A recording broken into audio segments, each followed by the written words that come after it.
think I'm live. All right, I am. I am live. I think I am. Hopefully, how's the sound coming through? Let me check. I haven't gone live just to my YouTube site in a very long time. So, yes, there it is.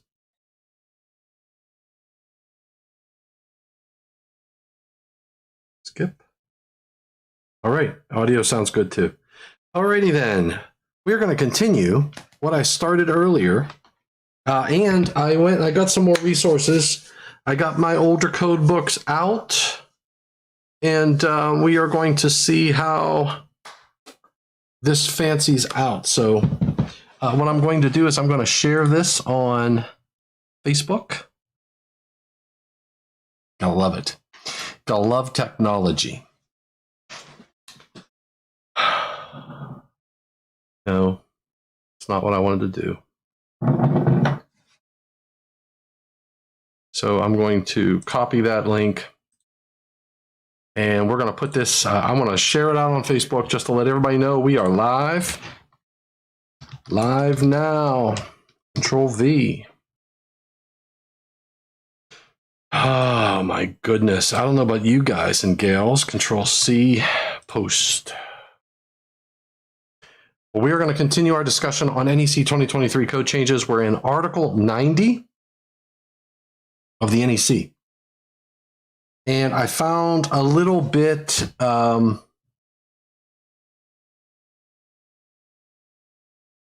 it is. I found a little bit more information on Article 90, which I think you might find interesting. Let me find my PowerPoint here. So I was going through 90, so 90.1 and 90.2. Moving some things around. 90.1 and 90.2. So remember, Article 90 did not get introduced into the National Electrical Code until 1959.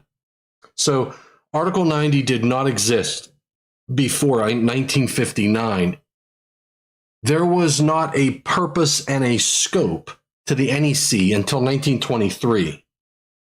So in 1923, they introduced an introduction. It was, here it is right here. 1923 code book basically had a rules in brief section in the very beginning. And then they went into Article 1. Oh, wait a second. This is the 1923. 1923 didn't include. It didn't. In the very beginning of this code book, there was a preface to the 14th edition, which basically is sort of, I don't know what we've done. Then they had they had stock room. Every mill or power plant should set aside a room. They had rules in brief, the following abstract of rules. So they went through contracts, generators, motors. They sort of gave you an overview of the rules in brief, and then they went straight into definitions. That was in 1923. It wasn't until 1943. I have the 47 code. I got the 53 code. So let's take a look at the 47 code. 43 code's probably still on the shelf. So in 43, what they introduced was a introduction. It wasn't called Article 90. It was just called the introduction. And there was the very first paragraph was titled Purpose and Scope. So in 1943, they introduced Purpose and Scope, but it was not called Article 90. And hey, Mohammed, good to see you, buddy. So in 1943, they introduced, so what we're doing, Mohammed, I don't know if you were here earlier, but we're going to go over the 2023 code changes. Yeah, it has, like the Constitution, absolutely, Tamaki. So in 1943, it included the purpose and scope, but not Article 90. Article 90 was introduced in 1959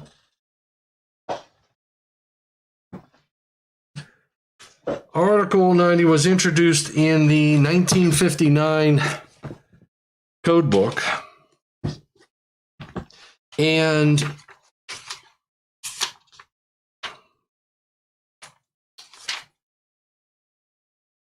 the title of Article 90 is Introduction. And they had 90-1 was purpose. So here we are in the 2020 code. And the title of 90-1 or 90.1 is purpose. So it hasn't changed much. They had the purpose of this code is the practical safeguarding. This code contains basic minimum provisions. This code is not intended as a design specification. And you have practical safeguard, you have adequacy, relation. So 90.1 purpose, it's changed, but it hasn't changed much. So 90.1 was purpose for many years. Now 90.1 is scope. So in 1971, they removed the word basic from B, noting that the code contains provisions considered necessary for safety, not basic provisions. In 81, they did a small overhaul to include a first level subdivision titles of practical, safeguarding, and adequacy and intention. And then in 2002, this is 90.1, which was, purpose and scope. And in 90.1, so in 2002, they added a first level subdivision C related to other international standards. So 2002 is what added that other international standards. And then in 2005, they made some minor tweaks to the first level subdivision C. And you're probably wondering, where am I reading this from? So this is from my older slide deck that I've had for quite some time. And in 2014, so I'm reading from, I gotta be on this one. There we go. And I'll make this smaller. So in 2014, they removed existing C, which is relation to other international, made some minor tweaks to first level subdivision C, and then 14 removed the existing C intention. And that's sort of the history of 90.1. But as we talked about earlier, 90.1 is now 90.1 and 90.2 sort of got reorganized. All right. So I just needed to get some history there, make sure that I was reading things right. Okay, so I think we're golden there, and you'll notice I did change my. All right, so this is purpose.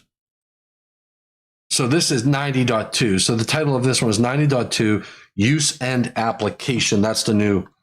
So I'm going to overhaul this a little bit.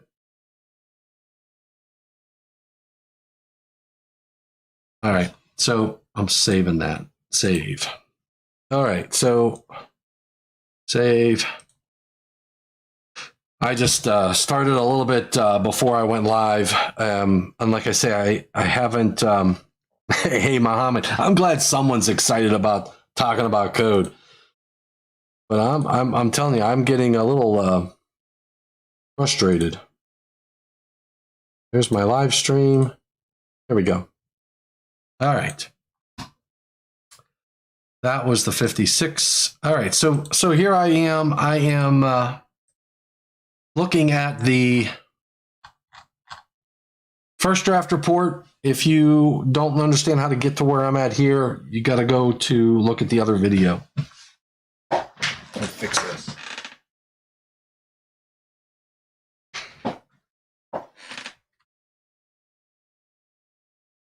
There we go. All right, just had to fix my my curtain. Okay, so 90.1 we already talked about. 90.2 use and application, installations that's covered and not covered. We have enforcement 90.4. We talked about that this afternoon at 12. All right, so what I'm going to do is I'm going to write down what we cover so that I can update the description. So the 12 o'clock, that was session 1. We covered 90.1, 90.2, 90.4. Now, and 90.5. Mandatory rules and permissive. So we've got informative annex, and we talked about the informative annex.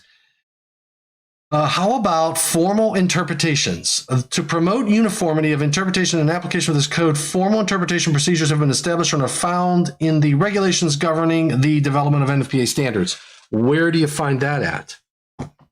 Well, let's regulations and policy. So here's what we're going to do. We are going to navigate to this from scratch. NFPA.70. All right. My package will be delivered tomorrow. All right, I'm glad to know that.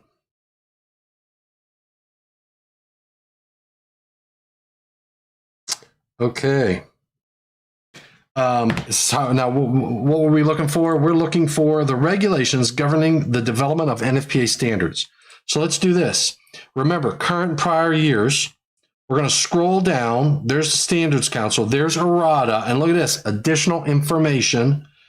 NEC Style Manual. Show More. Electrical Code Coalition. Certified. Reassignment of articles. First draft mock meeting. Webinar. Style Manual. Supplemental procedures. That's not what we need. Let's go to next edition. Not new edition, next edition. How can we send you coffee? For keeping up with these code changes, you'll need it. Yes, you know what? Look at this. Look, I just made a fresh pot. Oh, yeah. You hear that? Oh, man. I made a fresh pot for our hour together. And you can send those to my address. Send me an email and I'll send you my address. Bobby Joe is working with Puppy Paws and Grounds and Hounds or something like that. They're supposed to send some coffee too. Okay, so if we scroll down, let's go up here. Where's it at? Second draft. Let's go to technical committee. All right, technical committee, memberships, guidelines and classifications, committee scope, regulations, policies, forms. So what were we looking for? Regulations governing the development of NFPA standards. Regulations, policies, and forms. Does that sound close? Let's click on it, see what we find. Regulations governing the development of NFPA standards. We hit pay dirt. Yeehaw!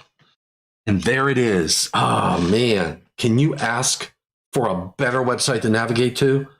Yes, you can. Yes, I will.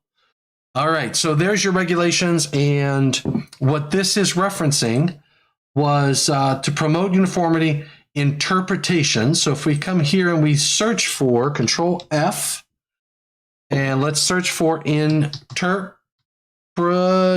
See, section 6, formal interpretations on page 28. Page 28. There's no page 28. Page 28. This is what page? 18, 20, 28. 28. We're looking for 26, 27. There's 30.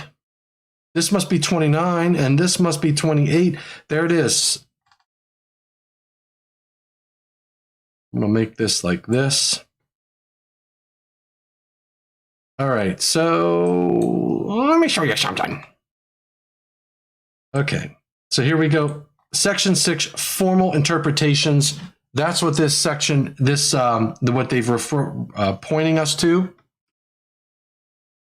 Is formal interpretations. Formal interpretations are for the purposes of providing formal explanations of the meaning or intent, technical committee on any specific provisions. And remember, anything you hear on this channel is my opinion only. Has nothing to do with Eaton, has nothing to do with NFPA, has nothing to do with IAEI has nothing to do with Code Making Panel 2 or 10, IEEE, any of the organizations I'm involved with. What comes out of here is coming out of here straight from the heart. So, and question everything you hear and everything you see. Just say it. All right. So general formal interpretations are for the purposes of providing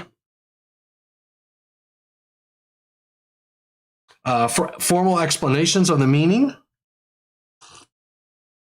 A statement, written or oral, that is not processed in accordance with Section 6 of these regulations shall not be considered the official position of NFPA or any of its technical committees, and shall not be considered to be nor be relied upon as a formal interpretation.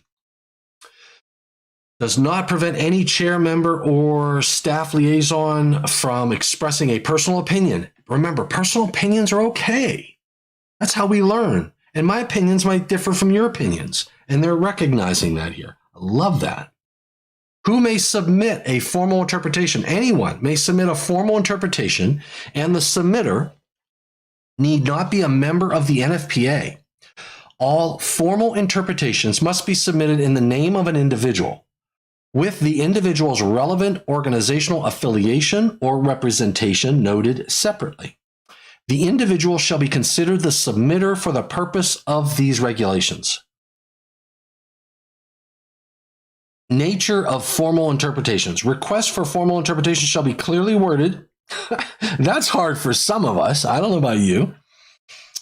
So as to solicit a yay or nay answer. That's an important distinction. You can't say, hey, how would you do this? You would have to say, like, for example, if you're using a raceway in an application, you could say, is it okay? Does it meet the requirements of the NEC to use 4160 medium voltage conductors in PVC raceway? Yes or no? You can't say, hey, what are the available methods to use medium voltage? What are the raceways that are proper for medium voltage conductors?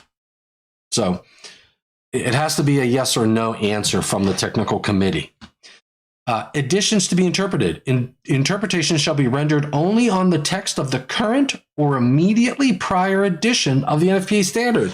So if you're on the 14 code in your jurisdiction, based on these regs, they can't give you a verdict. They can tell you on the current or prior edition. Reasons for not processing. A request for interpretation shall not be processed if it involves a determination of compliance of a design, installation, or product of equivalency, involves a review of plans. So they don't do plan review. They can't do a plan review for you.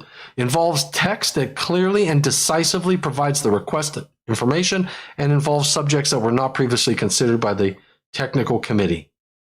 That are not addressed by in the NFPA standard. So, for example, if there's a new technology out there and it's not addressed by the NEC, you can't write the NEC to ask for input or information on an interpretation of whether or not it is adequate or not, because the committee has not reviewed and weighed in on it. That is interesting. And here's the method, 6.2. A request for a formal interpretation shall be directed to the Standards Council Secretary. We're going to figure out who that is shortly. Who is the Standards Council Secretary? How would you know? Let me show you something. NFPA 70, Standards Council. Let's go to, where would we go? Standards Council decisions. Well, let's take a look at one of those. Secretary Dawn Bellis, Secretary NFPA Standards Council. And I think that's what it said. Secretary, right? Well, a request for formal interpretation shall be directed to the Standards Council Secretary. And look at this. Dawn Bellis is the Standards Council Secretary. So now you know. All right. So the request shall include a statement in which shall appear specific references to a single problem and identification of the portion, article, section, paragraph of the NFPA standard and edition of the NFPA standard on which an interpretation is requested. Such a request shall be in writing and shall indicate the business interest of the requester. A request involving an actual field situation shall so state, and all parties involved shall be named and notified. So if you're an inspector, you're inspecting for AT&T, and you find a problem or you find have an issue with an AT&T project, you have to be forthcoming that you are the inspector and AT&T is the customer and possibly the job site. So, and if there's a manufacturer involved, like say it's Eaton Solutions, you'd have to recognize that they are also a party of vested interest. All right, so there's your method. 6.3 is processing, determination of qualification. The Standards Council Secretary, after consultation with the staff liaison, shall determine if the request for formal interpretation shall be processed in accordance with 615, the Secretary's decision. So editing of interpretation request. A request for an interpretation may be rephrased. The rephrased version and any pertinent background information shall be sent to the requester and all parties named in the request for agreement. A deadline for receipt of agreement shall be established. Ooh, balloting interpretations. If accepted for consideration, each request shall then be submitted to ballot of the technical committee having primary jurisdiction of the NFPA standard or portion thereof covering the subject under consideration.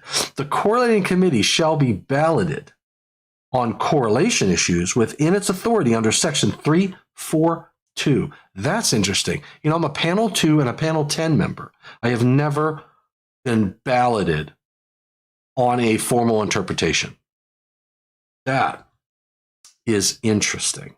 Has anybody out there done this before? I'd love to hear your thoughts on that. Put it in the comments or reply down below, put it on the notes. If you've done sought a formal interpretation per these requirements, I would love to hear your experience. Share your experience with it. And if I'd love to put the notes, to comment down below, all that jazz. Remember, hit the thumbs up. If you have to hit the thumbs down on these videos, you got to hit it twice. Voting on interpretations. The ballot of the technical committee shall contain 4 choices to the question posed in the interpretation request. 1, yes, no, abstain, and 4, a formal interpretation should not be issued based on one of the factors indicated in 615 or because a yes or no answer would be inappropriate. How could a yes or no answer be inappropriate? I'll give you a question. Have you stopped beating your wife? Yes or no? I wouldn't want to answer that question at all because both of them have bad implications. So, have you stopped stealing from stores? Yes or no? If you say, yes, I've stopped stealing, that means you stole before. If you say no, that means you're stealing. You see what I mean? The yes or no answers may not make sense. That's going. Formal interpretation requires 3/4. So here's the vote. A formal interpretation requires a 3/4 majority agreement in favor of either a yes or no answer to the question posed in the interpretation request. In calculating the vote, those who have expressed in writing valid reasons for abstaining and those who after a second request fail to return their ballots shall be omitted from the calculations. That's an interesting. And then when ballots contain comments with regard to a position set forth in a formal interpretation request, comments shall be transmitted to each member. Okay. So Ryan's saying that, yeah, you know what? I could understand. And you think about this, Ryan, if you request a formal interpretation, now you're saying that, that NFPA regs recommend changing the NEC when one is issued. I haven't seen that here yet. And I'm in the regulations. The federal interpretation shall be issued and shall become effective 20 days. Formal interpretations of text in the current edition of NFPA shall be published. Action following issuance. Any technical committee whose NFPA standard has been the subject of an issued formal interpretation shall prepare language in the form of a first revision, global revision, or committee input to clarify the text in the NEC. So there it is, Ryan. That's exactly what you're saying, which makes sense because if you have language that requires this process, then it probably begs changing the NEC to add the clarity, because now you've got the technical committee involved in coming up with the proper language. And that is section 6. And now you know how to go find those regulations. You know where we got it. And now, like Paul Harvey says, you have the rest of the story. All right. So now, and all they did in 90.6 is say where to go. So I'm going to go check my, NEC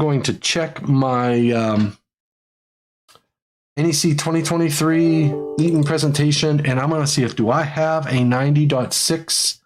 I don't even have a 90.6 slide deck, but here's what I'm going to do. I'm going to do a Control-C, Control-V, and I'm going to 90.6 it dash formal interpretation, and I'm going to open it. 90.6 formal interpretations, and I'm going to delete all of this. And I'm just going to basically do my key takeaway notes, because then I will flesh this out later. Basically, what we're saying is pointing to the latest, to the correct reference. And then I could say open the regs and review how to seek a formal interpretation, because I think that would be a part of a very good class, don't you think?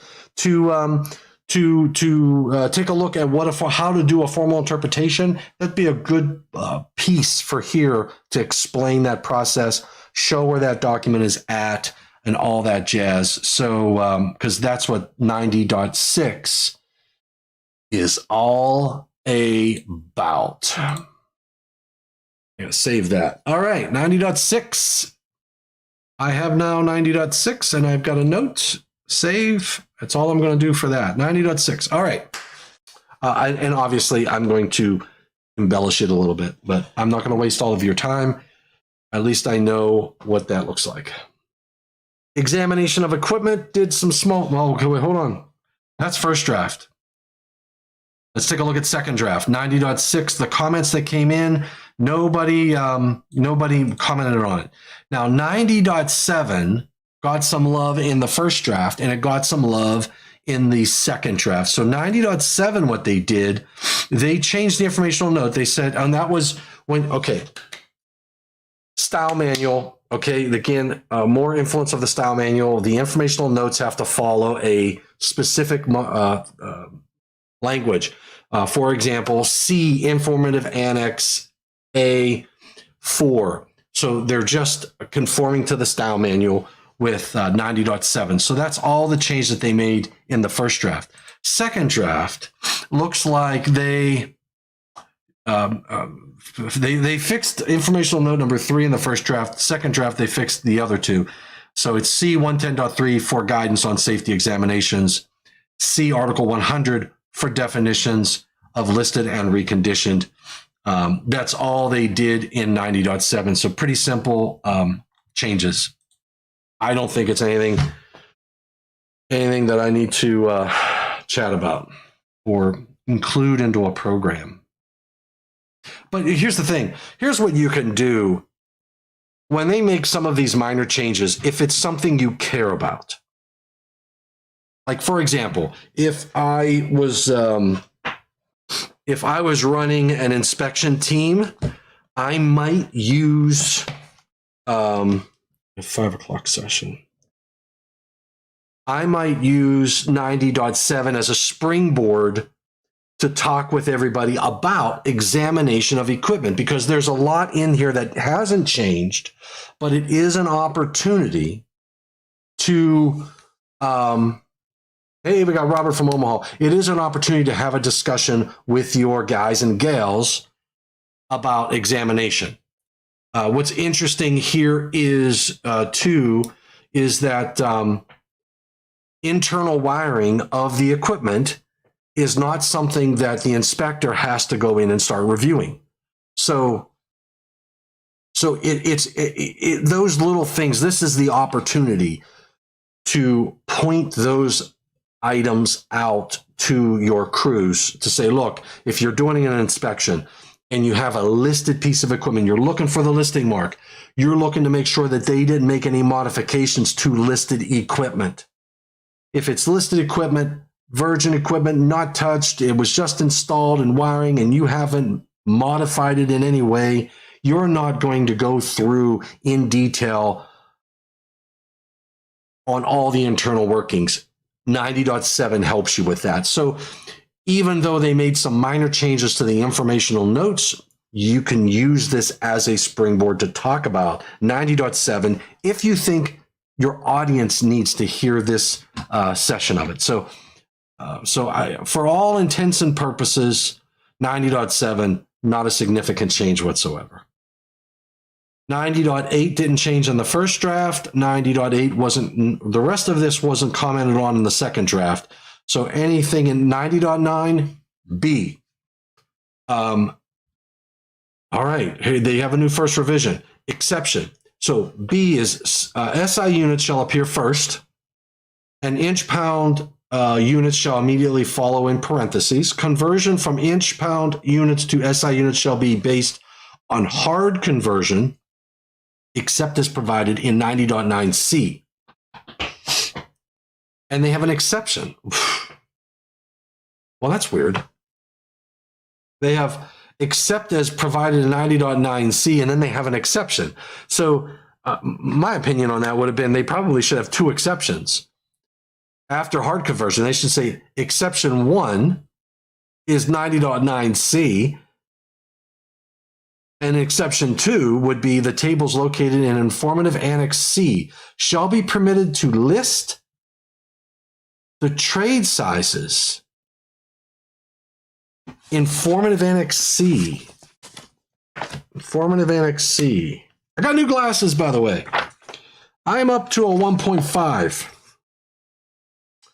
Informative annex C. Remember we said earlier that informative annexes are not enforceable. Now, what this is saying is that you can reference the trade sizes before SII units in informative annex C. And these are all your trade sizes in your metric. So it's referencing informative annex C, and that is new to 90.9. We'll look in my, yep. And that was not in there. And that'll see, let's take a look. Now, if you want to understand why they did that, let's go to the FR. CMP1 adds an exception to reflect the current use of dual units in informative annex C tables.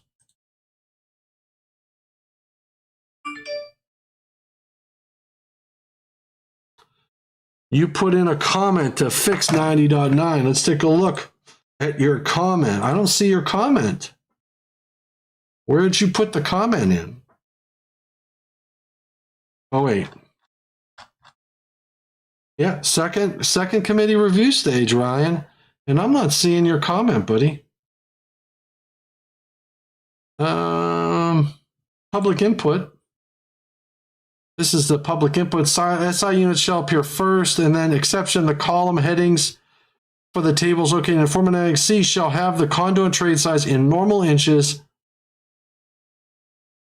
90.9b tells us that SI units shall appear first. This appears to be accurate, except for the tables in Informative Annex C. So what this Darren, Local 2226, is saying, Informative Annex C. Okay. Informative Annex C has the SI units in paren, so it's backwards. The column headings for these tables list the trade size in nominal inches first on top, and the metric designer SI units second on the bottom in parentheses. The easiest way to resolve this inconsistency is to add an exception to 90.9b. The other, perhaps better solution would be to edit all of the table headings. Well, you can see which way the panel went on this one. Instead of addressing, and this is really, think about it. Am I going to go through and try to teach this in a class? Probably not. I mean, this is really getting into the weeds on 90.9, where actual measured size of a product is not in the same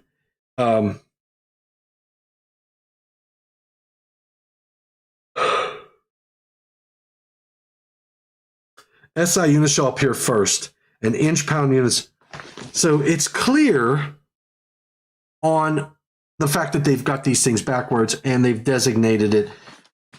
Flipping those in the tables or adding this exception adds a little clarity if there's any confusion, which I don't know that there would be, but I don't know that the 10-foot yardstick rule applies. The 10-foot yardstick rule. So anyway, it's minutia. It's not something that I would say, this individual, I recognized the issue, and this is how the code gets better, right? I think the right fix would have been to go back in those tables and move those around instead of adding an exception here.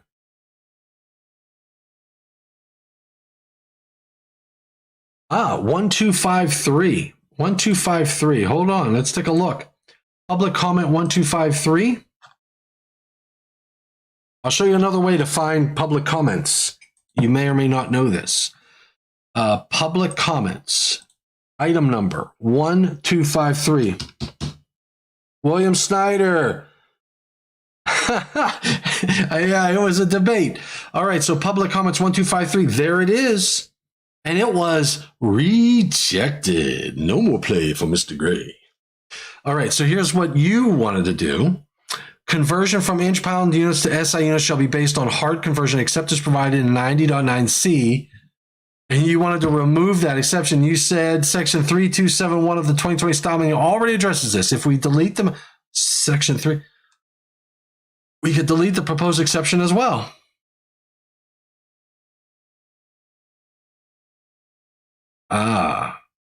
You wanted to just remove the fact that it must appear first. And the panel said the format and language used in the code follows the style manual. The text following the title of B dual system units provides guidance as to how SI and metric shall appear in the code.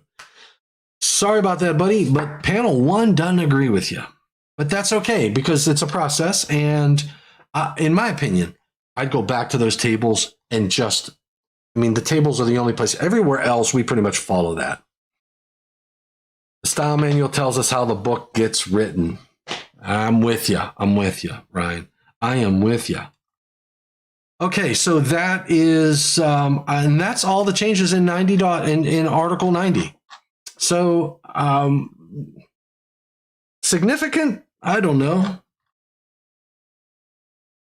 It's interesting. We should don't ever throw out Article 90. There's a lot of really important and good information in there. And unfortunately, I think I had a hot mic in the beginning. So 90 is not all screwed up. In my opinion, there are some screwed up areas in here, but it's not a mess or whatever I said. All right. So now the question is, where do I go next? Do I go to definitions? I just found out what panel 1 and panel 5 does. Oh my God. If you want to know who's on panel 1, technical committee, you come here to panel 1. Oops. You go to the technical committee page, you come here to panel 1, you go view committee members, and you can see all of the panel members. These are the people you can blame. And I don't want to show that because I don't think that people's phone numbers are there. So sorry about that. These are the people you can blame. So you can go and check all of the cool information people out there. So check that out. Alrighty, so Article 90. I don't know that I want to go into definitions right now. So here's how I usually do whenever I do teaching. Whenever I teach, I don't do a session just on definitions. I think listening to definitions is painful. So what I do, right, wrong, or indifferent, I go straight into the meat of a requirement, and then I will go back to definitions as needed. I think that's the way most people probably use the code. Who carries around Merriam-Webster and just starts reading words off? You don't.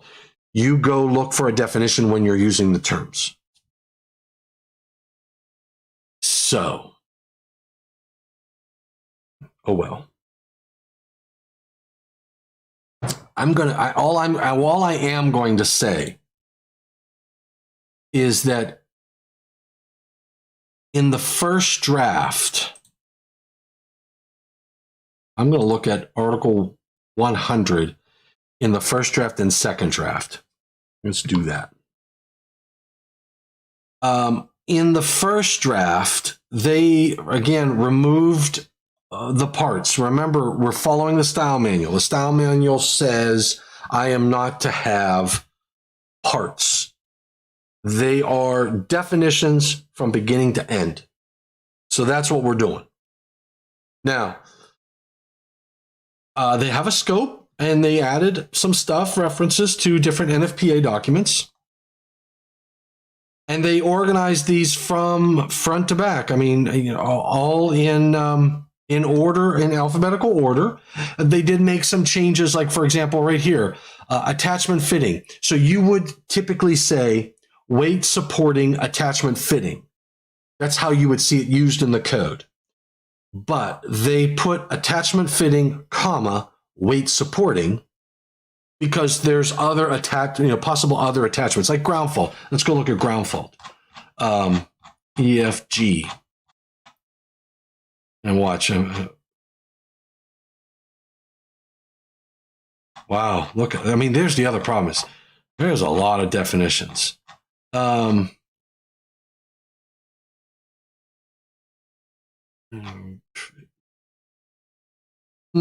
Maybe ground fault wasn't the good.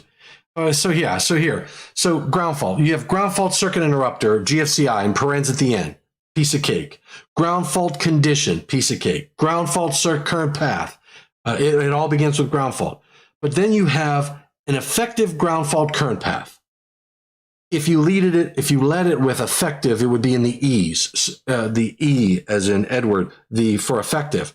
But they want to group these all in the ground fault area of the definition. So they say ground fault current path, comma, effective, and then in parens, what the full word is that you would find in the National Electrical Code, the effective ground fault current path. So that's sort of what they did and how they organized it, but all of the definitions are in Article 100. And if you really look at it, there were multiple definitions for the same term, and the panel had to deal with that. It's probably going to take some time for me to just go down through, find out where all of those are. But again, how I typically do this, I will go into the code language, and then whenever we come across a term, I will define it. Now, I do have slides. I love the one, the rock found where the referenced less than ground. Referenced less than ground. I'm not sure if I follow you on that one, Bill. All right, so I'm going to move into Article 110. So what we went through, I'm just going to write down what we went through. We went through 90.6. Let's take a look at Article 90. We went through 90.6,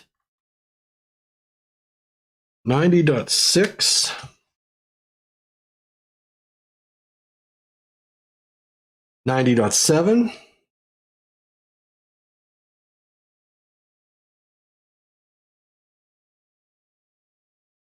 90.9. That's basically what we covered so far. We sort of looked at those changes. We did Article 100 overview. And what I think I'm going to do in my slide deck, I got windows all over the place. I am going to, what do I have for Article 100? I am going to make, I'm going to make a Article 100 overview slide. 100 overview. And oh boy, that's not good. F2 100 1 dash. How about no, we do at 100 at overview. And what I will do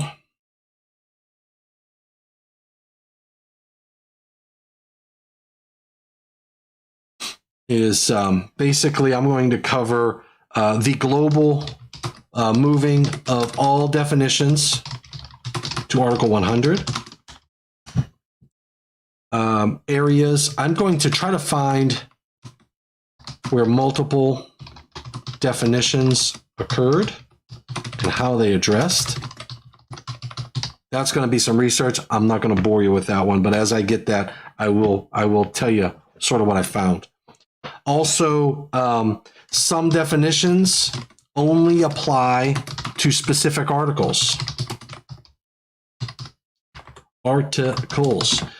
So what they did there is, and we had that discussion earlier, I think, Ryan, you pointed it out. And in the later articles, they moved the definitions to Article 100, but if it only applied to that article, then they say it in there. So let's take a look at that. I'm going to see if we can find one. Let's look at the second revision, Article 100. I said I wasn't going to go through definitions, and you see how well I listened to myself.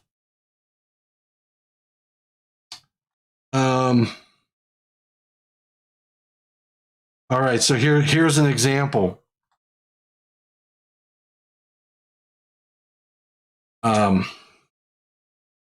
Whoops, can't use control. You know what I can do? Here's what I can do. So as you'll see right here in, right here, see that text above my head?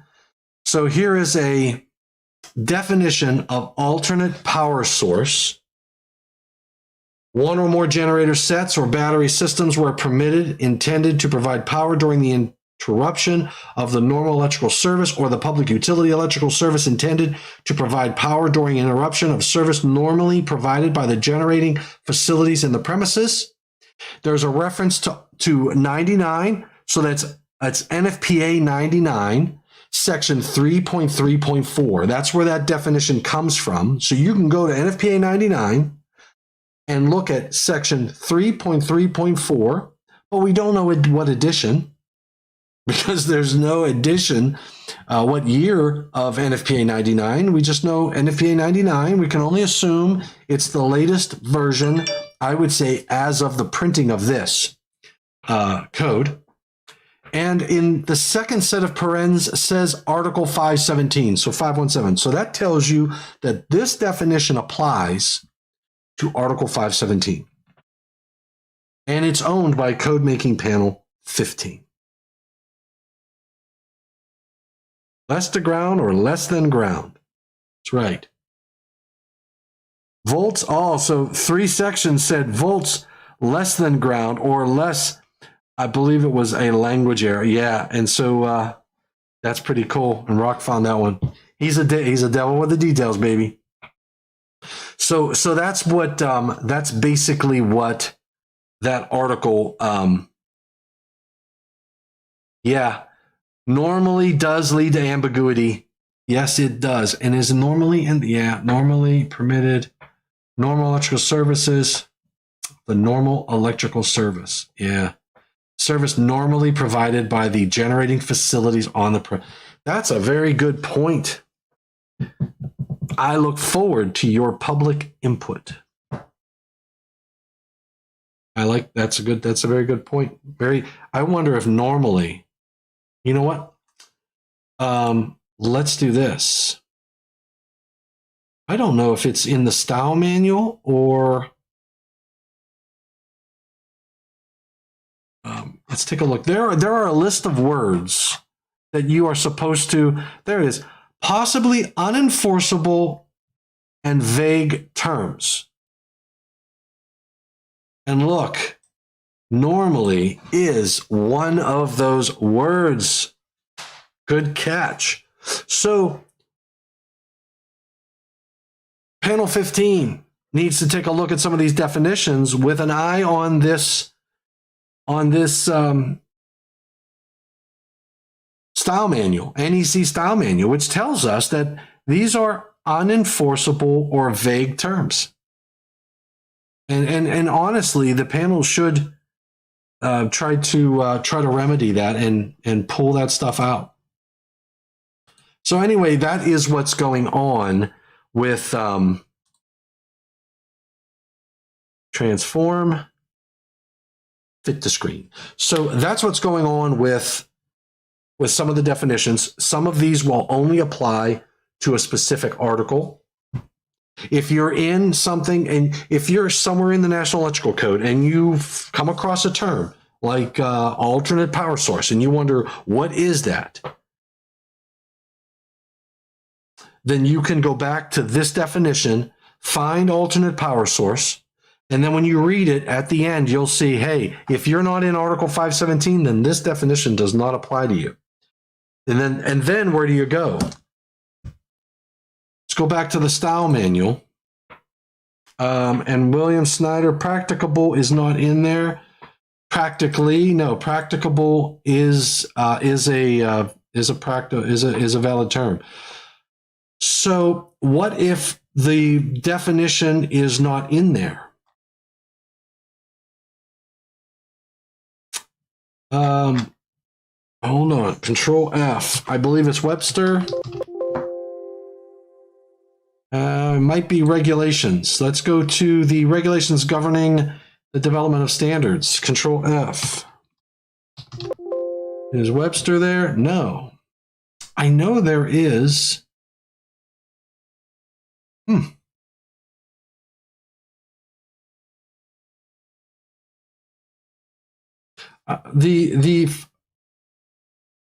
Oh, look, there's the formal interpretation request form. I could have swore somewhere in here. Let's take a look at the manual of style. Manual of style. There it is.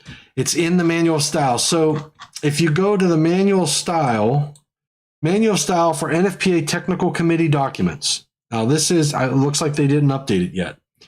But if you search for Merriam-Webster, it tells us where terms are not defined,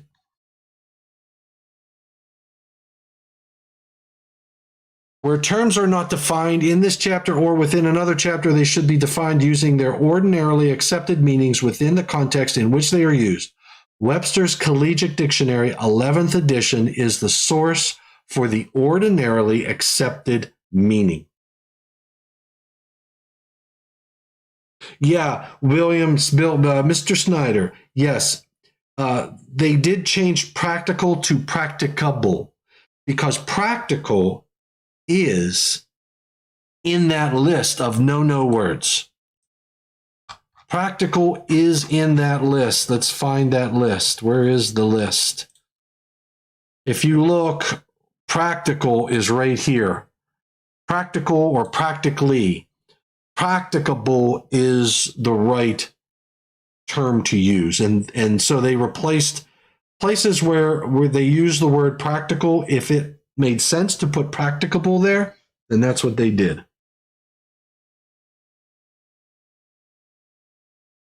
Yep. All right. So that's, and here's what we'll do is in my, when no term is in Article 100,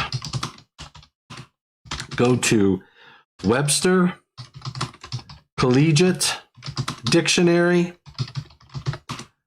11th edition for the term definition. And that is found in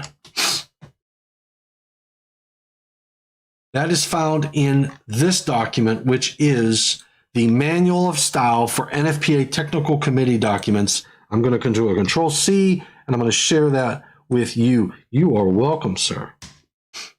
That's what we're here for. So now you guys have the Manual of Style.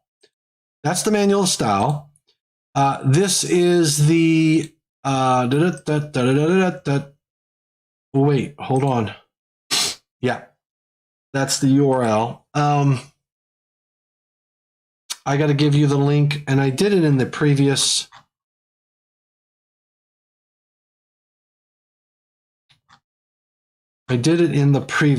Where's the errata additional NEC style manual? So I'm going to do copy link address. I'm going to put it out here. There you go. Control V.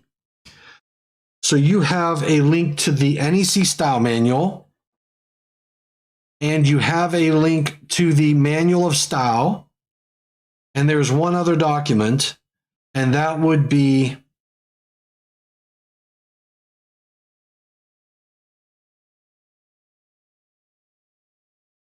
what is the other one? There was one other one. You got that one. You got that one. It's the regulations. It's the regulations. Remember, and we had a hard time finding. Where's it at? Regulations governing. There it is. So copy link address. And I'm just going to make sure it works. Control V. Yep, there it is. And now you have those 3 links. 3 documents you should have on your hard drive. Or on your iPad, or whatever. So those are 3 key documents to keep in mind as you go through and try to understand the National Electrical Code, why some changes are made over others, and all that jazz. All right, so Article 100, let me go back to my presentation, and I got that out of this document. Control C, Manual of Style for NFPA technical documents. Control V. So this is Manual of Style for development of NFPA documents. All right. So and again, what I'm rough boarding this one to get what sort of the general of what I want to be talking about in each of these. So in the overview of Article 100, global moving of all definitions, areas where multiple definitions occurred and how they were addressed. Some definitions only apply to specific articles. Note example of how they are referenced.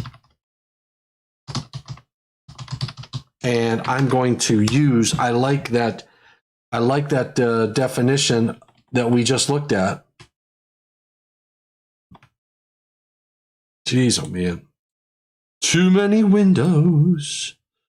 Too many windows. we're going to use alternate power source as our example. Control C. Can't do that.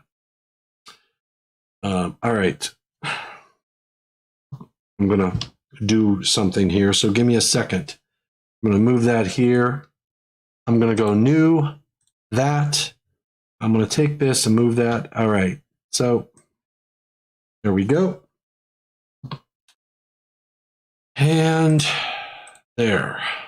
Bullets. All right. So that is an example. Control C, Control X, paste.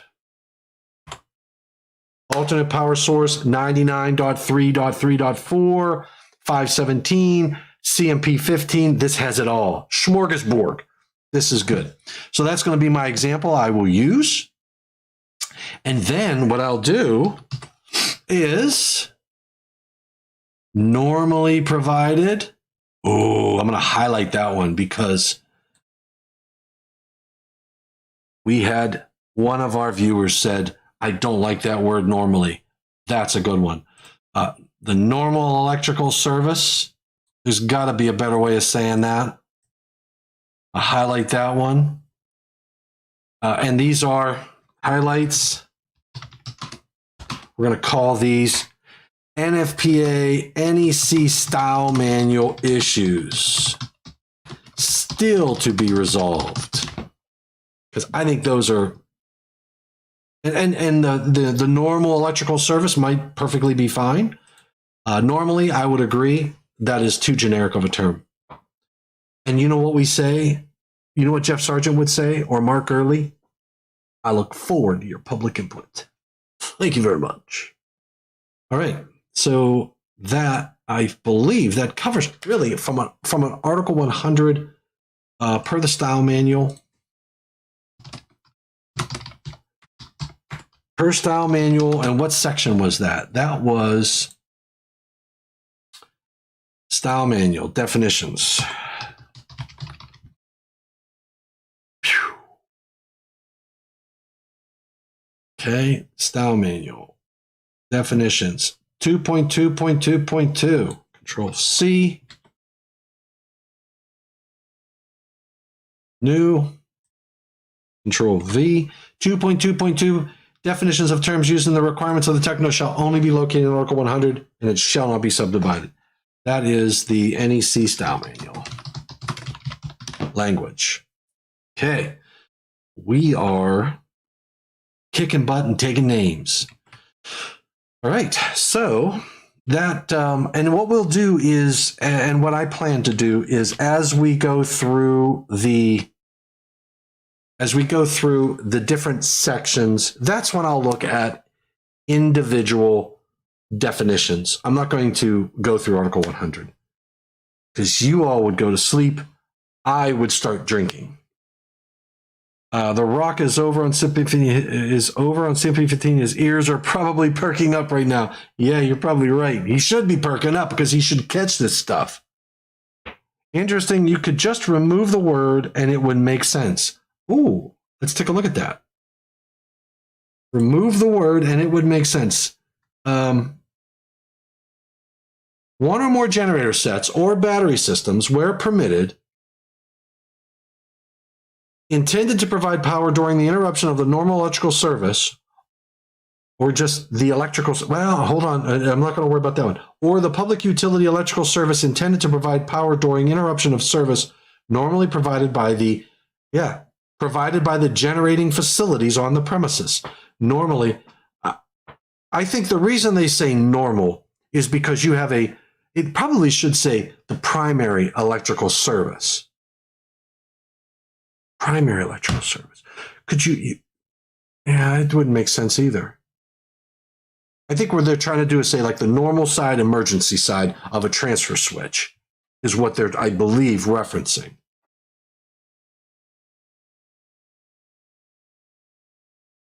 But anyway,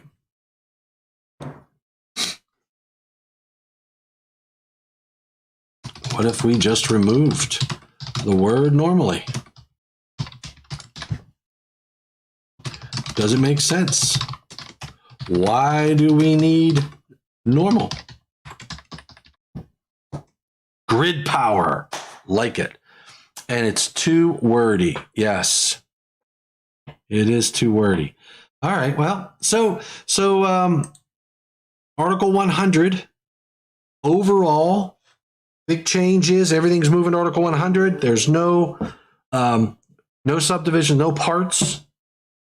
They had to address the multiple definitions. I'll try to find those. Some definitions only apply to specific articles. We talk about that. And just in general, if it's not in Article 100, we go to the Webster Collegiate Dictionary, 11th edition, and that's based upon the manual style for the development of NFPA documents. I'm telling you what, I use that on panel 2. I use that definition. In fact, we had an argument, and I'd love to get your opinion on this. In a bath,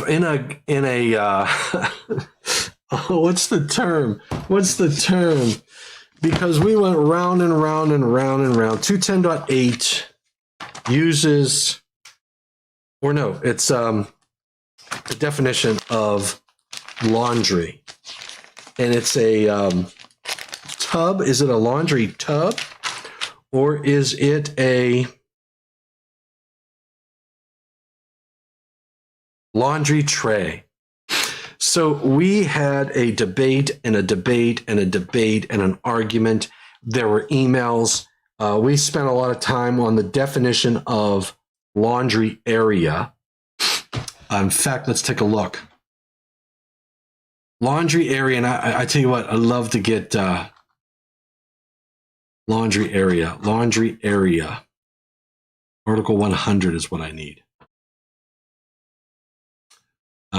Article 100, laundry area, boatyard.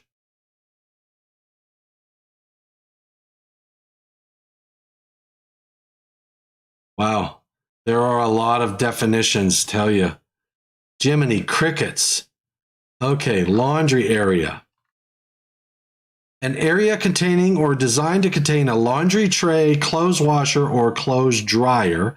That's in the second revision. First revision, let's take a look at laundry area, because I know we got public, I thought it was public comments, but it could have been public inputs. Laundry area.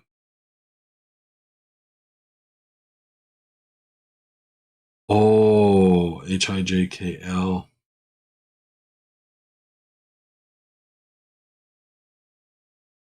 You know what, Ryan, you are right. I'm not seeing some stuff.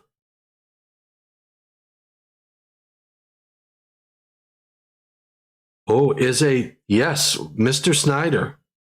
If a dryer is hardwired, it is wired into an outlet. It would not be covered. Oh, you're making me skip. I'm not going to hit 210.8 right now. I'm going to 110. Boy, you are so tempting. You are so tempting. Do electrons care? Oh, man, you guys go straight to 210.8. We are not supposed to be talking about that. We're going to 110. I'm off of Article 100. I should have never mentioned laundry area. Squirrel. All right, 110. Okay, so we're going to go to 110. So we're going to 110.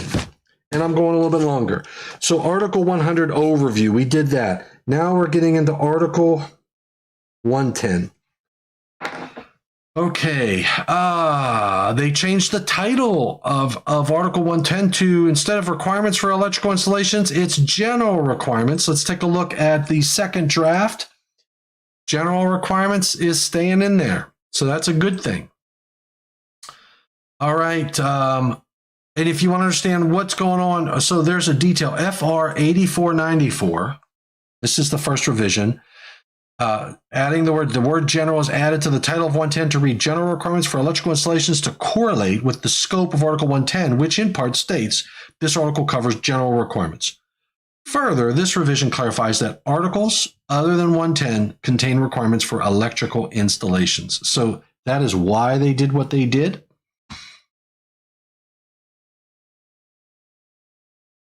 And That is what they did. So Article 110, the title is changing. Article 110, I'm going to close this. And I'm going to go to my definitions. NEC 2023. 2023 NEC. Yeah, what is a tray? Oh, man. I'm not going to talk about it. Ain't going to do it. 1,000 points a lot. 2023 NEC. So Article 110. We're skipping over all of this. 110. I got 110.3. So here's what I'm going to do. Ooh, that's the old format. I'm going to come up here and copy Control-C-V, and I'm going to make an Article 110. 110-at overview. Okay. Article 110.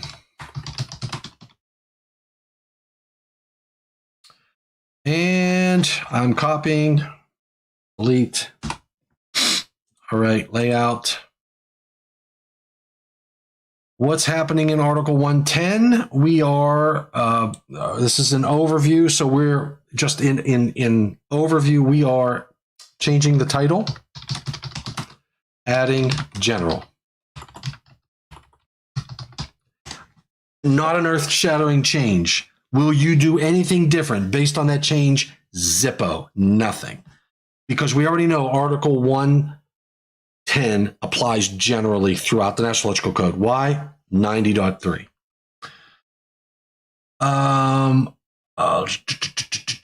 So that changed. They have this highlighted. This is the first draft. I don't see anything in 110.1, 110.2. Okay, so 110.3, 110.3b, installation and use. They added an informational note. The installation and use instructions may be provided in the form of printed material, quick response QR codes. Ooh, QR codes. That's big. That is really nice. I'm going to put recognition of QR codes on equipment. So we could, I know we've started to do this. We could put in a QR code on the front of the equipment that you can now get instructions. So if we look at the existing, I'd almost argue that you could do that today and it's not violating the NEC. 110.3, 110.3b, 110.3b. It currently says equipment that is listed, labeled, or both shall be installed and used in accordance with any instructions included in the listing or labeling. It doesn't say it has to be paper. It just says included in the listing or labeling.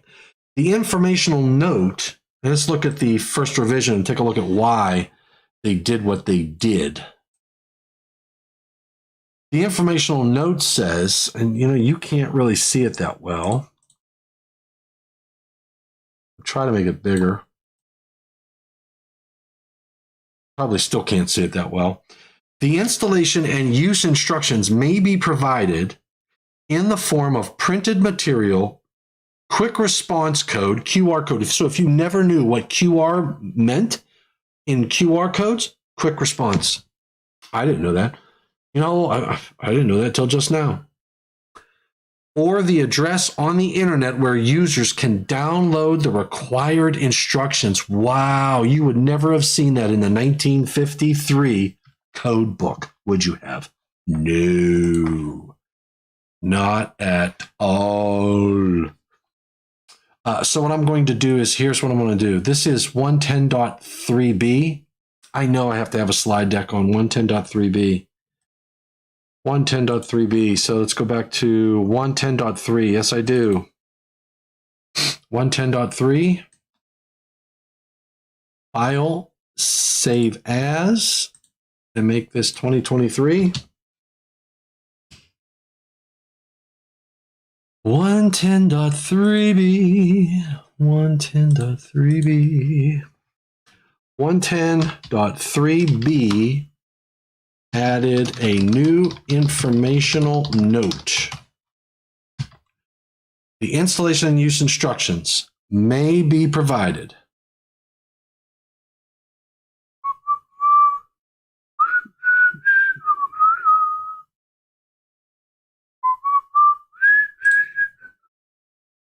The installation and use instructions may be provided in the form of printed material, quick response code, QR codes, or the address on the internet where the users can download the required instructions. I love it. Love it. You're going to see more QR codes. Mark my words. I like that concept. Pouring the coffee. I ain't sleeping tonight. Let's see what else I got in my 110.3. NEC 2017 introduced the changes to the title and some changes to first level subdivision A, as well as new first level subdivision. So what I can do is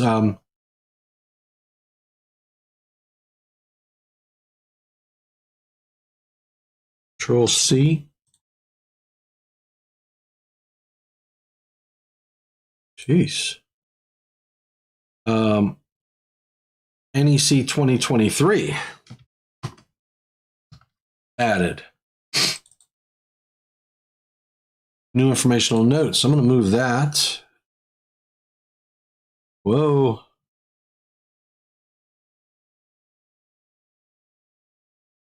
All right, so NEC 2017 said listing, and the 2020 modified B, installation of use, added informational note to, I believe it's C, right?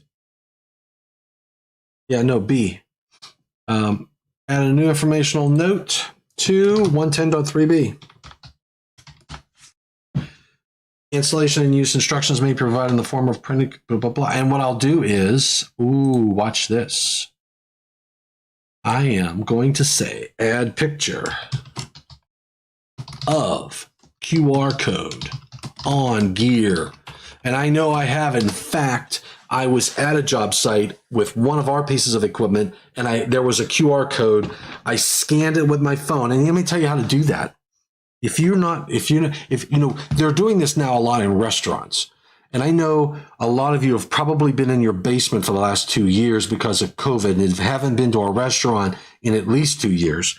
But now what they're doing in restaurants is you take and open your phone to the photos where you take pictures and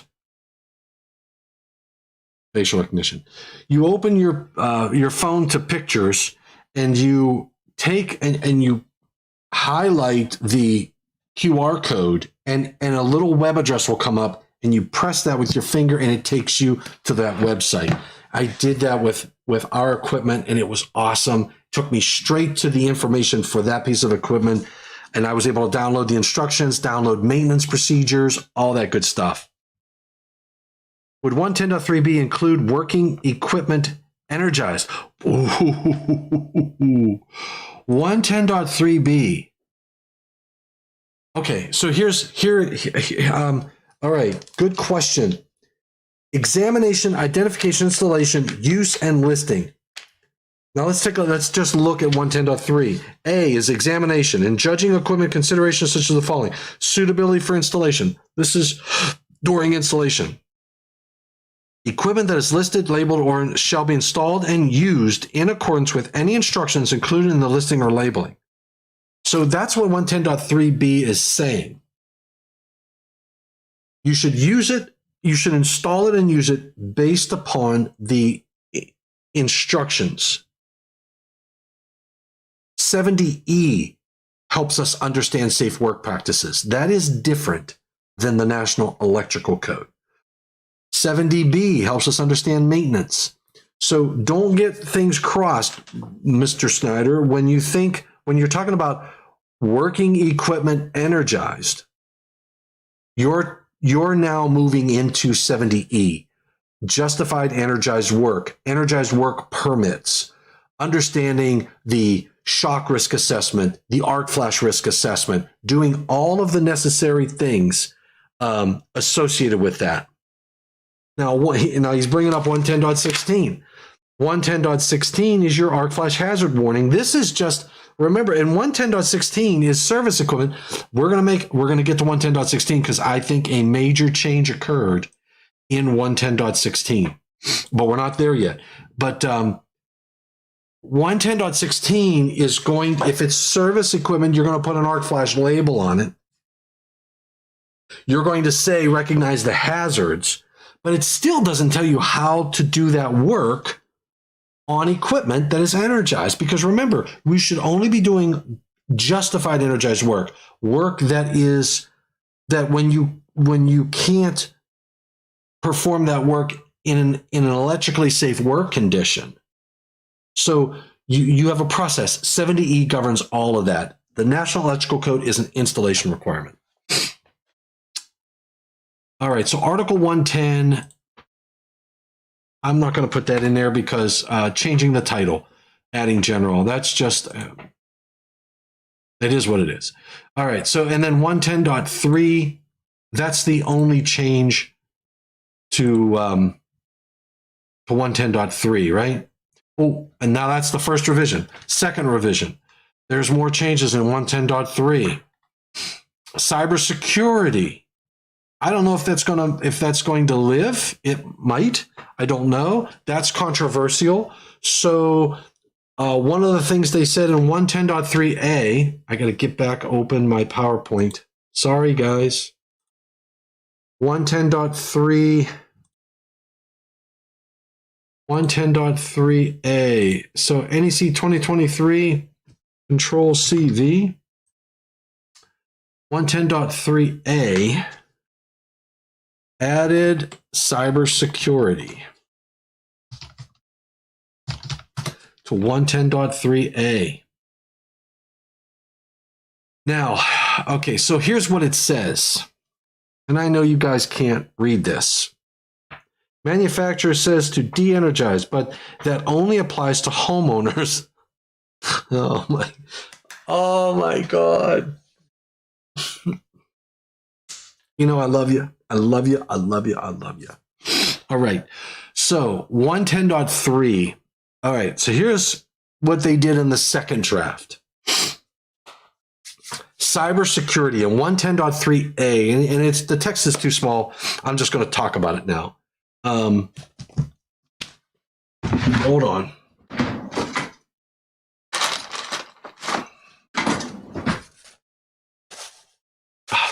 All right. Getting a runny nose. All right, so it's not COVID. All right, don't go there with me. Okay, so 110.3a added cybersecurity. So let me get my book out. Where's my book? So we're covering 110, Article 110. We did 110.3. Okay, so 110.3a, examination. We added a number 8 for cybersecurity. And what does that mean? Let's look at it.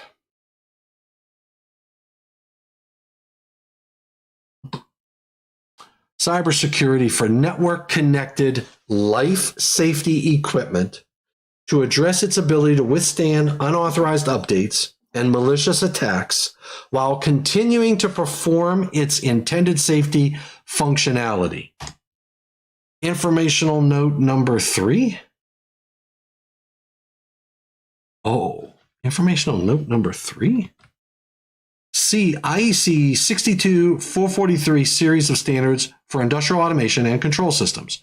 The UL 2900 series of standards for software cybersecurity for network connectable products, and UL 5500 standard for remote software updates, which are standards that provide frameworks for mitigate current and future cybersecurity vulnerabilities and address software integrity in systems of electrical equipment. Now, what does 110.3, what's the title of 110.3? 110.3 says examination, identification, installation. A is In judging equipment, considerations such as the following shall be evaluated. They added this as 8. And they made the existing 8 other factors 9. So this would be 8.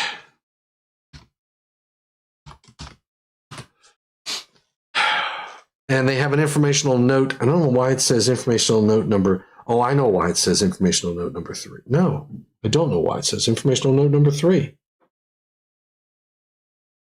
Yes, I do know why it says informational note number 3, because there's an informational note number 1 and 2 that are underneath paren 1. And then this would be informational note number 3. 626. I'm going to stop this in a little bit. After this one, after this section, we're going to stop. Cybersecurity for network connected life safety. Now let's take a look at some of the reasoning. What did they say? They said, although a part of one existing requirement states that other factors should be evaluated as part of the required examination in judging equipment, a cybersecurity for network connected life safety equipment to address its ability to withstand unauthorized updates and malicious attacks while continuing to perform its intended safety functionality is justified as being specifically referenced as being required by the examination requirements in 110.3a. See NFPA 101 Life Safety Code for examples of life safety equipment. So that is a statement I am going to put in my slide deck notes. And I'm going to say committee statement. Now, was this a committee public input? Or no, there are public comments associated with it. There are 2. Public comment number 348 and 2143. 348 was from Vince Saporita. He wants to put 8, cybersecurity and cyber weapon protection. And then public comment number 2143 was done by Robert Osborne from UL. And yep, and that language was very close to what Robert Osborne wanted to see. Now, his justification was smart connected devices are becoming widespread as the Internet of Things grows in a rapid rate, especially with regard to industrial equipment and equipment performing protective or life safety functions such as circuit breakers. Along with this technology comes the increased threat of cyber attacks. And I would say, if you think about life safety stuff, what do you have in there? You've got circuit breakers, and a lot of those communicate. You've got transfer switches, and a lot of those communicate as well. And when you can communicate to a piece of equipment, what do we mean by that? How do you get a circuit breaker to communicate? I'll show you. I will show you this thing we call. So I'm going to go to Eaton. We're going to go to the CAG and Eaton Consulting Application Guide. So if you don't have that reference, I'm going to put that in the YouTube.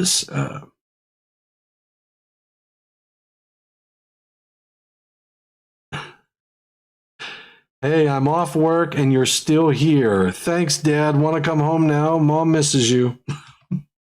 So I'm putting a link to this consulting application guide. Can't wait for that one. Cyber gonna bring us down if not careful. Maybe already too late for that. So I have to go to work. Tamaki Ono, thanks you for lecture and contractual programs. Thank you, Tamaki, for joining straight from JMP. Can't see the text. Yeah. I know, William Snyder. I got to use MobiCam, Mobi One Kenobi. The text is just too small and I could try to blow it up, but I'm just going to read it to you. So I'm going to go to power management, connectivity, and monitoring. So let's do power management, designing power monitoring. So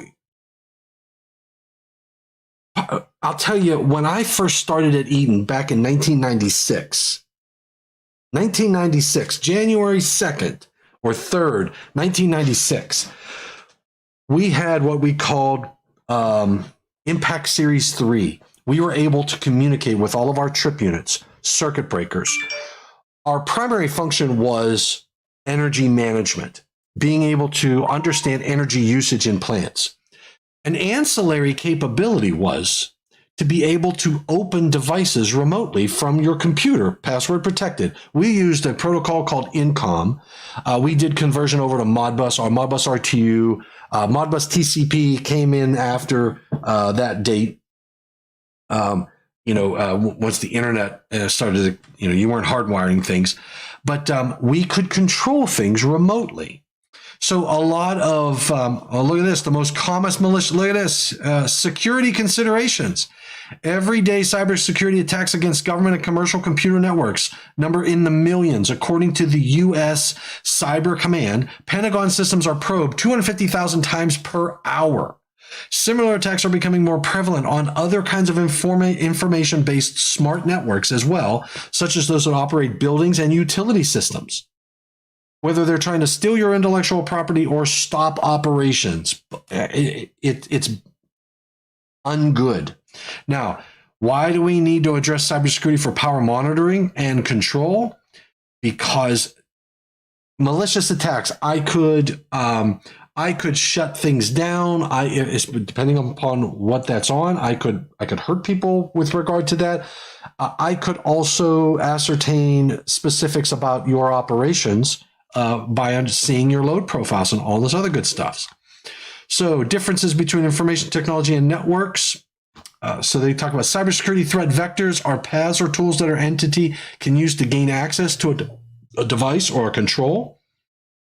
External users accessing the network through the internet, misconfigured firewalls, unsecure wireless routers, infected laptops are located elsewhere that can access the network, infected USB keys. In fact, Eaton just put a policy, we're not allowed to use USB sticks anymore. All of our computers, the USB ports have been disabled. That's a key way to get in and infect. There you go, 19.2. Haven't seen that in a long time. 8N1 Modbus. That's it, baby. Wow. RS-232 serial links. Most common malicious attacks: virus, Trojan horse, worms, spyware, holding your system hostage. Right? So these systems can connect, and I can control these devices remotely. So here's in this document. These documents are really good to help you understand how things are laid out. You're at 19.2. What about 1200 baud? How about 1200 baud? 9,000? Gosh, those were the days.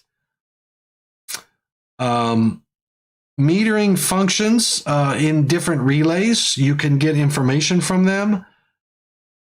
Model comparison guides. Look at this. I mean, you have all the different protection functions that you're able to access. I can change settings in circuit breakers. There are so many things that I can do with the electronic trip units that are communicating that cybersecurity is a real threat. The code is recognizing that. And as we see the change in 110.3a. All right, so 110.3a, we have this change. I got the committee statement in here, and what I might do is new slide, add a picture of communicating network and trip unit functionality of control. I can start and stop motors of starters. So we have the advantage. I might be dating myself. I don't know. But we had the 19.2 is still used for breaker daisy chains, Ethernet on gateways. Wow. Is there a way to cyber lock electrical equipment unless you have a Billy code? A Billy code. Billy code. You know what? Here's the thing. Think about cybersecurity. Let's say that I'm sourcing parts for my product. I'm going to make a Van Ducky. And this Van Ducky, you can talk on it. It controls your power system, turns things on and off. And I source my parts from a questionable resource. And the parts I get in have a Trojan horse inside that, I don't know, on January 1st, 2023 decides to, do something funky. Then I've compromised this part. Even if I put all this other cyber stuff on the network, this is a compromised part because I sourced it incorrectly. So the standards associated with developing it, and why I think it says cybersecurity for network connected life safety equipment to address its ability to withstand to performance and safety, and they reference the standards. You're hoping that the standards will help you make sure that in the process of making this product, I have done due diligence to make sure that I haven't introduced a bad part inside a component. So it's multifaceted. And if you talk to anybody in the cybersecurity world, they'll say this isn't enough. In fact, there are some people that don't like this requirement because they're like, it's a false security, that there's a lot more you need to do, that you should be updating it annually. You should be updating it monthly. There should be firmware checks. There's a lot of different things you need to do from a cybersecurity perspective, but this is the tip of the iceberg. And it is an introduction, the first introduction of cybersecurity into the National Electrical Code. So yeah, and so some people think that it is an overreach. They think that it is not appropriate to put in the National Electrical Code. But here's what my thoughts are. If I don't think that and in fact, this is just, this is examination and identification. Back in Article 240, which when we get to 240, you'll see a requirement to be listed for cybersecurity. And that's the stuff that can be checked. So to make sure that from an inspection perspective or from a purchasing perspective, you say, look, this has to be listed to these standards. It has to be listed to UL 2900 or IEC 62443 or UL 5500. Then you can inspect it, you can enforce it, and you don't need to understand the spaghetti sauce and how it was made. You're just looking for that label. That's pretty much all the code can do. The code can't address all of anything else. And I think that I think my personal opinion is, which I'm still working in that direction, I think we need a 70.c for cybersecurity that governs the performance requirements around the cyber secure system and all of the different facets that are associated with it. Just like we have 70E that deals with electrical safety. And in the code, what do we have? We have GFC installation requirements. We have other things. And you're right, William. Latest updates are hard to enforce, just like safe work practices is hard to enforce. Just like continued maintenance of products is hard to enforce. The National Electrical Code isn't the document to do that in. That's why I think we need a 70 Charlie. You need in this document the hooks, and you need 70C to give you the meat. So I think that I think we really need a 70C, and I'm working my way to get that on the table. So I think in the future you might see a 70s Charlie somewhere out there.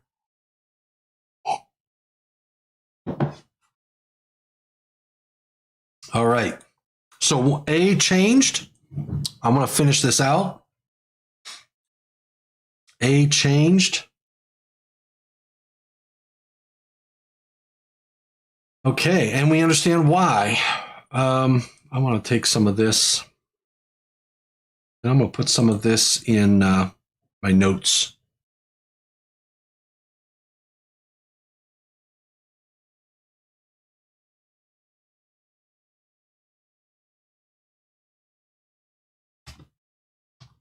Submitter substantiation. All right. All right, so let's take a look back at the language now. We're still in 110.3. That changed. That's A.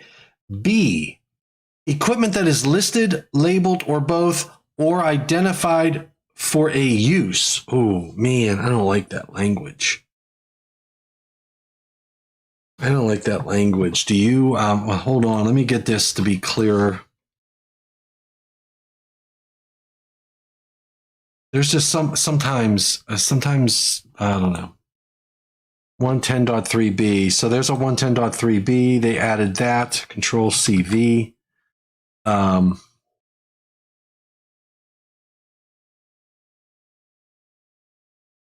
going to get this over here for you guys and gals to see.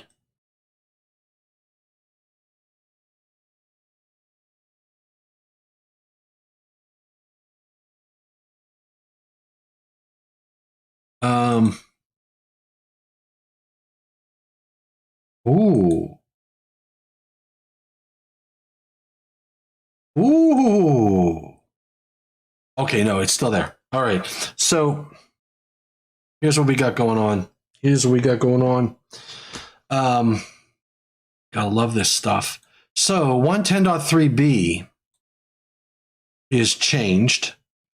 They added or identified for.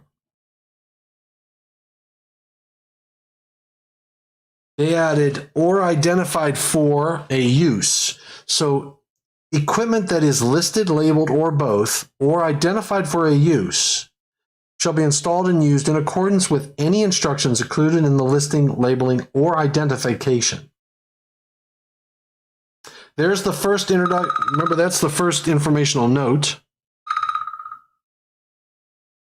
I don't know what that is. And then here's the second informational note that they just added. The installation and use instructions may not reduce the requirements in the code. Oh, you know where this? We gotta look and see where that came from. I remember them talking about this one. Let's look at the SR. Not all equipment is listed or labeled, and that installation instructions, if provided, should be used. See the definition in Article 100. The new informational note addresses any conflict that might exist in the installation or use instructions that should not circumvent the code. All right, so I love this stuff. So I'll give you a good example. And here's what I'm going to do. I'm going to do a new slide. And I'm going to say, add example of instructions that say not to use GFCI protection. I have seen, for example,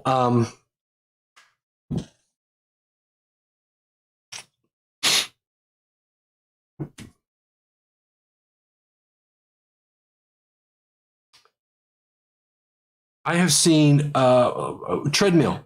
I'm trying to think of what it was. I can picture myself running on it. I can just picture it. Don't want to picture it.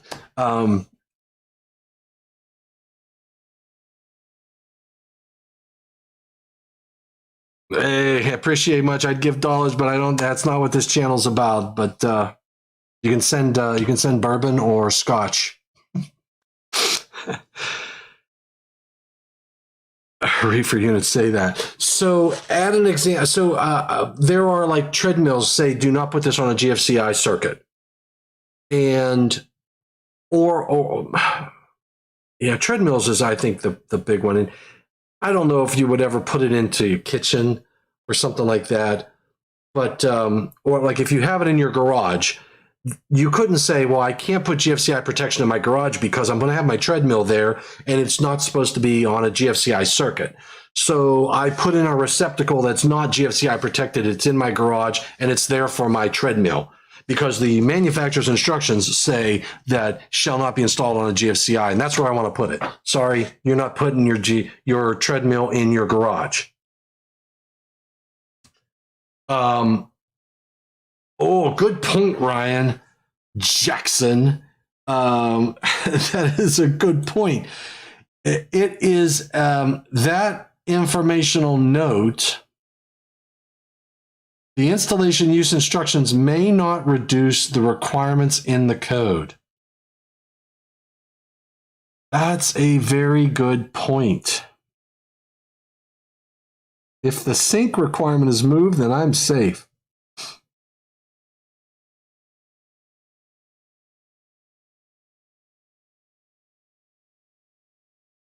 That's a good point, Ryan. That does look very much like enforceable language, and we all know that would violate the style manual. You can't have enforceable language. Now the question would be, how do you interpret may not reduce that? So let's talk a little bit about the process. This change may not go in because it violates the style manual. I don't know. Because the correlating committee may take issue with that.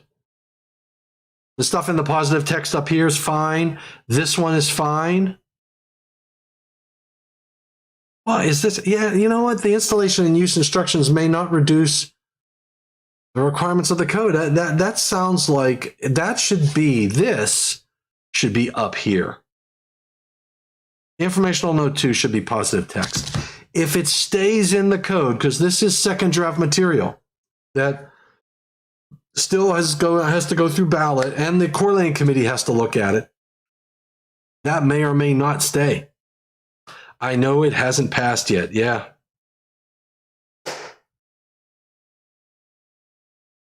All right. Well, but that's where we stand right now, and we're going to have to keep an eye on this one. Aye. Okay, let's go back to 110.3. That is the only other change. So 110.3 had a few changes. NEC 2023, add a picture of that. I will add a picture because, you know, I'll tell you a good example. Oh, I'll tell you a good example. Hold on. Yeah, put it in my list for 2026. But I'll tell you a good example where this becomes an issue, Ryan. And I have a presentation. It's actually in 90.3. I think it's 90.3. Hold on. Don't go anywhere. This will be the last thing we talk about. And I think you're going to like this example because it was an inspector down in Alabama. And it was enforcement. I think. It wasn't enforcement. It wasn't code arrangement. It wasn't purpose. Where was it? Try this one.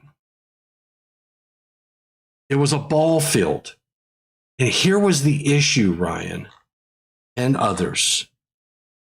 I'm going to explain this and while I'm looking for it. So you have a ball field. You have an outside circuit. Here's the situation. You have a ball field. In the middle of the ball field, you have a place where you need to plug in equipment so that when the athletes who are running down the track, when they cross the finish line, you have equipment plugged in to catch that magic moment. And maybe it's enforcement. Gosh. And so here's what happened. They have GFCI on the circuit breaker for that circuit because they're required to have that for those outlets, right? So I have a GFCI from, I'm not going to name the manufacturer. And I got to search for ball field. Gosh darn it. Ball field. And the GFCI started tripping. So the electrical contractor, the electrician said the inspector came out and there was no GFCI on the circuit.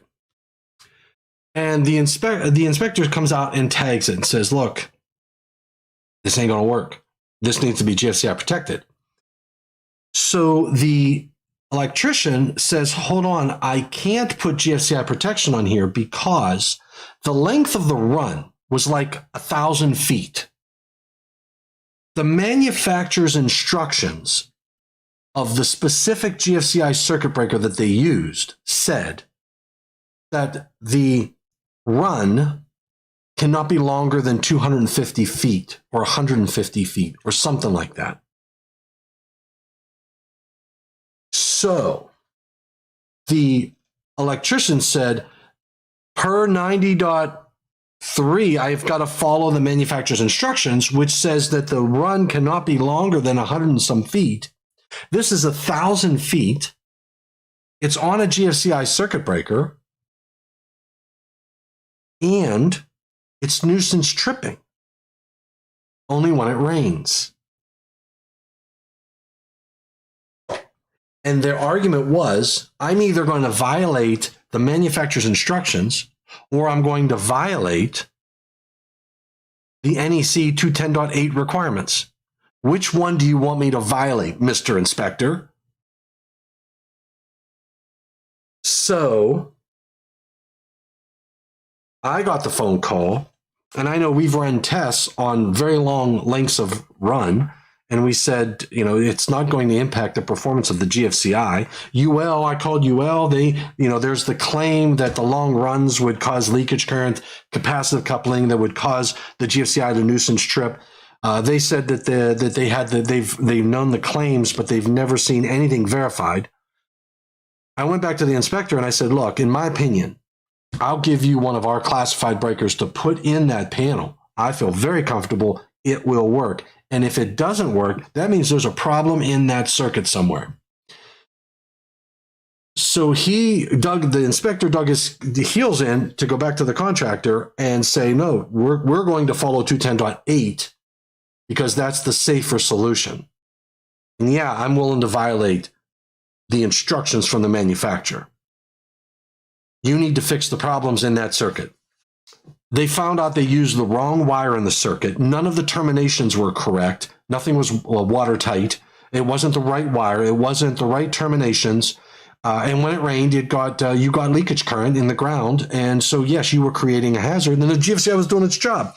So the contractor pulled new wire, did the terminations correctly. It is working to this day perfectly. And so, but that is an instance where the manufacturer's instructions and 210.8 GFCI requirements were in conflict with each other. So that's what they're trying to address in these types of requirements. But I agree with you, Ryan.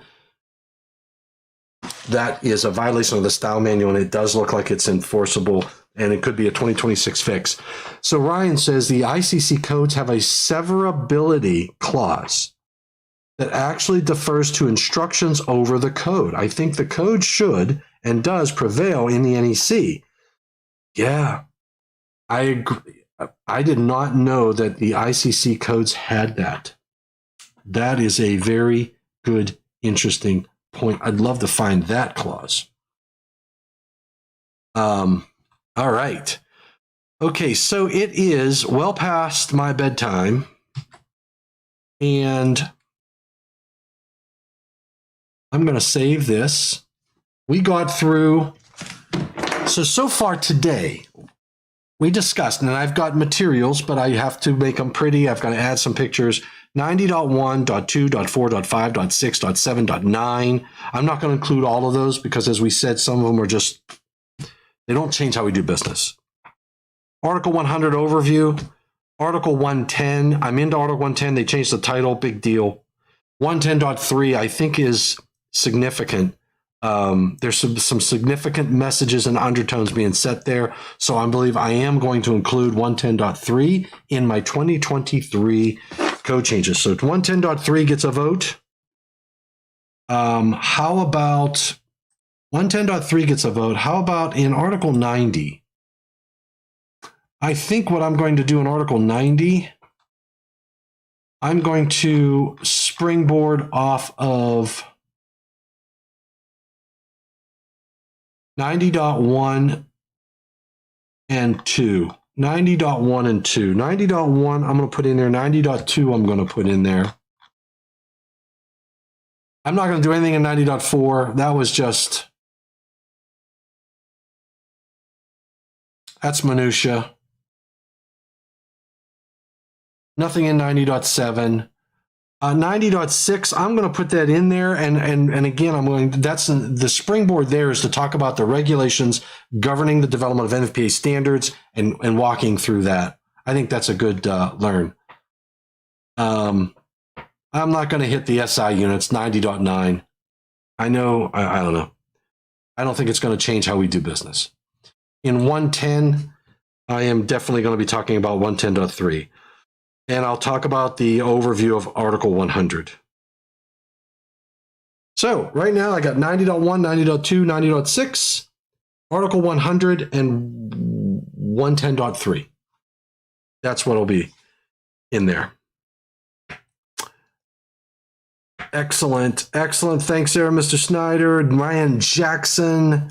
Wait, hold on. IMC exception, where enforcement of a code provision would violate the conditions of the listing of the equipment or appliance. Interesting. The conditions of the listing and the manufacturer's installation instructions shall apply. Wow. Awesome. Well, this is good stuff. Please, if there's things, remember what we covered, and I'm going to put this in the description, and this should be going to my playlist. And my hopes are that you follow the 2023 playlist and you can just listen to these one after another after another. We got some good dialogue going on. Thank you, Ryan, for joining in. It was great chatting with you as well. Wealth of information, wealth of knowledge. Everybody out there, please check out Ryan Jackson's YouTube channel as well. He's got a lot of good material, good educator. Mr. Snyder, thank you very much for joining us in. And thanks for chatting it up. I really appreciate the dialogue. Great dialogue. If you think of other things on my YouTube channel, there is, and what I'm going to do is I'm going to start. If I go to my channel, you'll see where it says community. And I have a couple things in there. I can share up to 5 images. Wow, it's new. I can share images, up to 5 images with my viewers. I don't know what that means. I don't know, published? Oh, I can publish and I can schedule. There's polls. I can add a poll, add an existing YouTube video. So I don't know if Ryan, if you've ever used, I got to do some research on the community tab and see how I can start using that for some dialogue. Looks like I can do some polling there. But in the in the playlists, I've got some private things in here, but I have an NEC 2023 channel, and I can do view full playlist. I am going to copy this, Control C. I'm going to put this in the chat. Control V. So I believe that's the playlist for, is it? Yes. NEC 2023. And you'll see, I already got a bunch of material in there. I got cybersecurity. I got marinas in NEC 2023. All of this was during the first draft. And now I've got NEC 2023 code changes. I have part 2. Part 1 was at 12 today. I'm going to go back and edit the title of that one and the description. And I'm going to put it in here, and I'll put it right before part 2, because that's where part 1 comes into play. And that way we have a playlist on the 2023 code cycle, or code changes. And again, all of this is my opinion only, not of NFPA or anybody else. And please beware that we are still in cycle. Ballots are in, but the final stuff isn't done yet. So it's fluid and things could change. Okay, thanks for joining in on my YouTube channel here, and thanks for all you do for electrical safety. Don't forget to subscribe. Hit the thumbs up. Please subscribe if you've caught this for some other reason. Don't forget to subscribe and hit the thumbs up. The bell. I need a little emoji to show the bell going like this, and comment. Comment on these videos, share what you know. If you don't agree with some of the things or you think something should change, this process of developing a change document is a process of identifying 2026 public inputs, right?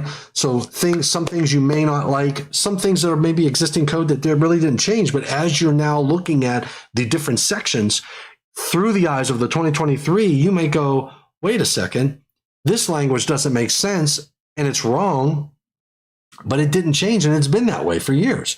So use this opportunity to identify improvements for the National Electrical Code. So thanks, everybody, for joining in. Thanks for all you do for electrical safety and all that jazz. Take care, stay safe, and please stay healthy until, what's today? Thursday? Tomorrow is Q&A Friday. So tomorrow I will be doing Q&A Friday. And I've got some good questions. I've got some good comments and whatnot that have been raised that I will be addressing. So stay tuned for that. That will be going on tomorrow. All right, everybody. Take care. Stay safe. Please stay healthy. And Ryan Jackson, don't do anything that I wouldn't do. I don't know what that meant. All right. Take care. I'm talking too much. See ya.